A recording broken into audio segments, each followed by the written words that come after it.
আসসালামু আলাইকুম প্রিয় ভিউয়ার্স, এস কনস্ট্রাকশন থেকে আমি মোহাম্মদ শরীফুল ইসলাম আপনাদের সামনে বরাবরের মতো আবার ভিডিও নিয়ে আসলাম। ব্লকের বাড়ির ভিডিও। এটা লোড বিয়ারিং 2 তলা ফাউন্ডেশন দেখতে পাচ্ছেন। এটা মাটির কাজ চলমান, মাটির কাজ করতেছে।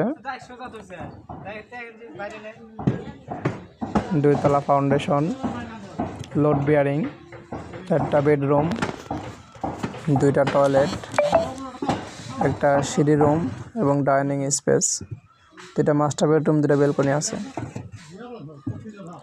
দেখতে পাচ্ছেন মাটির কাজ চলতেছে। এই কাজটা আমি শুরুর থেকে ভিডিও দেবো ইনশাল্লাহ। অনেকেই কমেন্ট করেছেন যে ভাইয়া আমাদের একটা শুরুর থেকে ভিডিও দিয়েন পুরো বিল্ডিংয়ের। ইনশাল্লাহ এটা পুরো বিল্ডিং ভিডিও দিব। যারা সাবস্ক্রাইব করেন এখন সাবস্ক্রাইব করবেন,